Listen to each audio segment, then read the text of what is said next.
Bueno, aquí es un ejercicio donde P y R son proposiciones verdaderas o representan proposiciones verdaderas, mientras Q y S representan proposiciones falsas. Nos piden encontrar el valor de verdad de estos enunciados.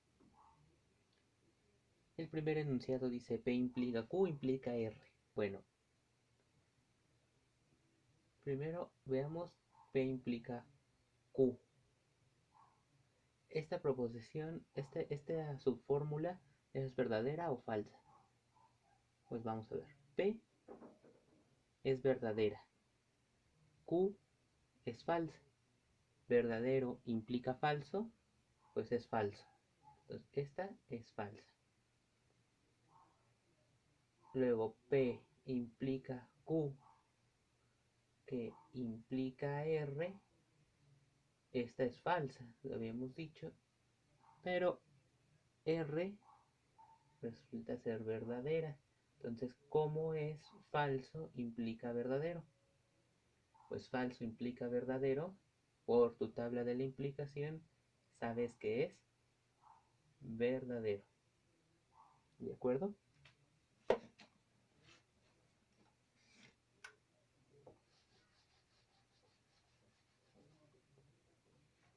Vamos con la siguiente. La siguiente es P implica Q implica R. Vamos con la subfórmula Q implica R. Q implica R. Q es falsa y R es verdadera. Entonces Q implica R debe ser verdadera. Luego tenemos P que implica Q que implica R. Esta es verdadera, P es verdadera y esta implicación debe ser verdadera.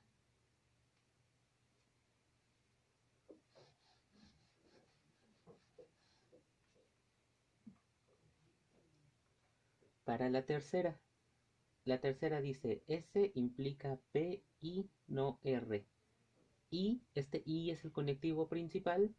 Esta subfórmula P implica R o Q y S. Vamos a agarrar las subfórmulas más pequeñas como esta. Entonces, P y no R. ¿Qué es? R es una proposición cualquiera. No, es una proposición.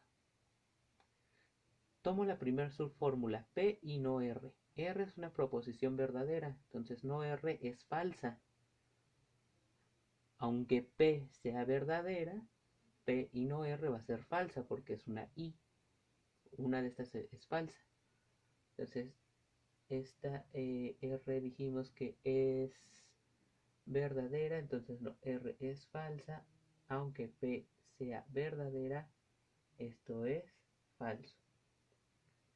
De manera que S que implica P y no R, estamos haciendo esto para que tú veas los patrones que van a tener estas implicaciones, porque quiero que te des cuenta de algo, que quizás estamos haciendo un poco de trabajo de más, no solo un poco.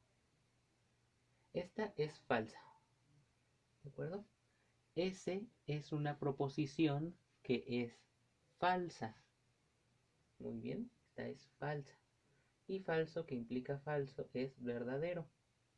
Vamos con esta. Dice P implica R o Q. De manera que quiero que primero veamos R o Q.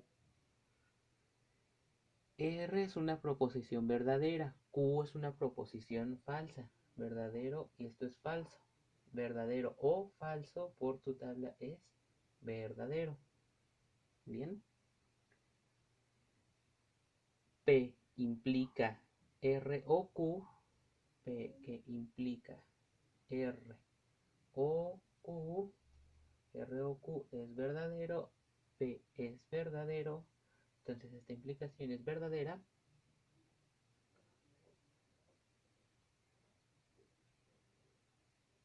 Casi por último, P que implica R o Q, que es verdadera, ¿no? Y S que es falsa. Esa es una proposición falsa. Entonces, verdadero y falso es falso.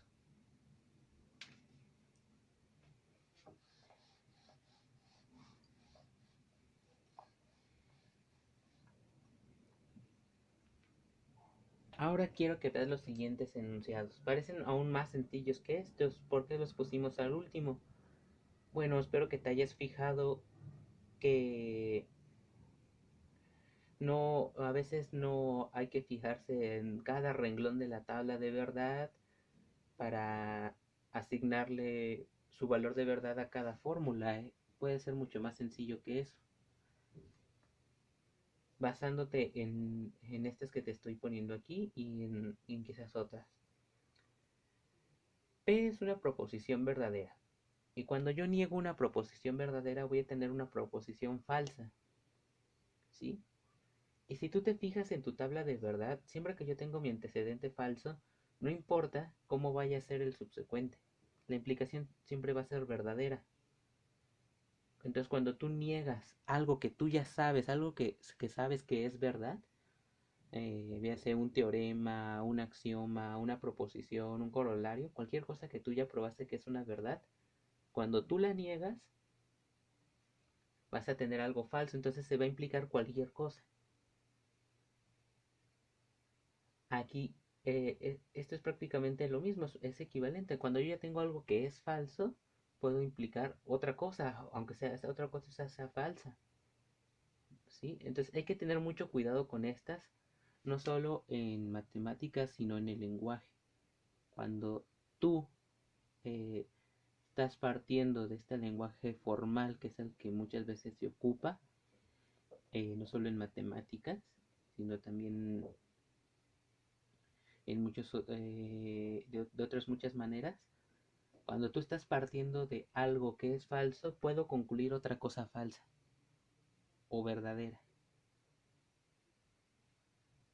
De Q que es falso, puedo concluir S, o puedo concluir P, o puedo concluir R, o puedo concluir lo que yo quiera.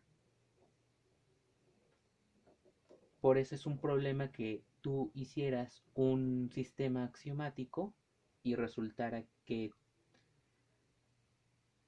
por alguna razón tengas alguna contradicción, algo que siempre va a ser falso. Porque si tú tienes algo que siempre va a ser falso, vas a poder probar lo que tú quieras.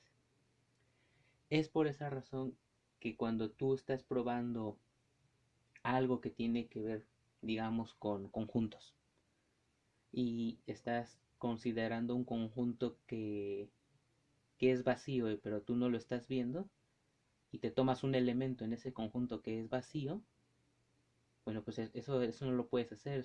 Decir que X está en el vacío es falso, siempre. Y si tú haces eso vas a poder probar cualquier cosa, ¿sí? Si tú asumes que X está en el vacío, entonces X está en el vacío implica lo que tú quieras y la implicación es verdadera. Por eso debes de tener mucho cuidado con las hipótesis generales y con construir conjuntos y construir en general cualquier objeto matemático. Tienes que cuidar que no sea el vacío, en este ejemplo, para poder tomar elementos ahí. No puedes decir simplemente sea un conjunto definido de esta manera. Haces eso y luego tienes que probar que no sea el vacío para no caer en este tipo de equivocaciones. Como te digo, si Q es una falsa, puedes implicar P y R, puedes implicar P y no P es una contradicción y puedes implicar eso porque Q es falso. Entonces esta implicación se hace verdadera. De manera que de las proposiciones que teníamos aquí eran muchísimo más fáciles de analizar. ¿Por qué? Aquí es una implicación de una verdadera que implica una falsa. Sabemos que la implicación solo es falsa cuando el antecedente es verdadero y el subsecuente es falso. Y aquí pasa justo eso. Verdadero implica falso es falso y puedo concluir lo que yo quiera, entonces esta es verdadera.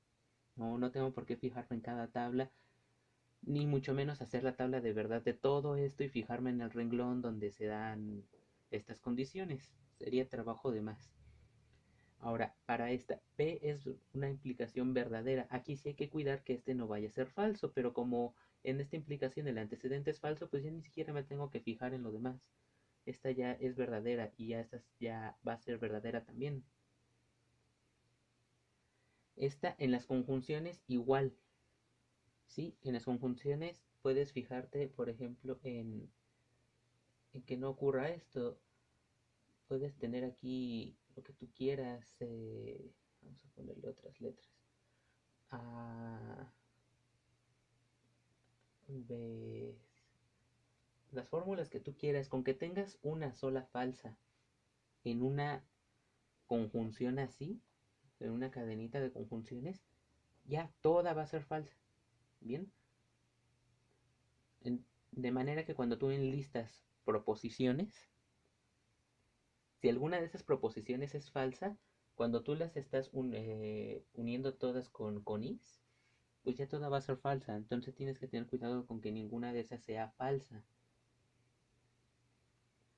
Aquí sí tendrías que ver cuál de estas puede ser falsa. Esta es una implicación. Entonces no me hace falta fijarme en esto viendo que esa es falsa. Si esa es falsa, ya esta implicación es verdadera. Entonces voy a fijarme en esta. Veo una I, no me fijo en la grandota, me fijo en la chiquita para ver que no sea falsa. Y sí es falsa, entonces no hace falta fijarme en todo esto. Ya tengo una falsa aquí. Y si esto es falso porque es una I, esta I que es el conectivo principal, pues también va a ser falso. Entonces no hace falta fijarse en tantas cosas, solo en lo principal. Y entre más practiques vas a tener más esa forma de ver inmediatamente de, esa fórmula se ve que es verdadera, esa fórmula se ve que es falsa, con la práctica.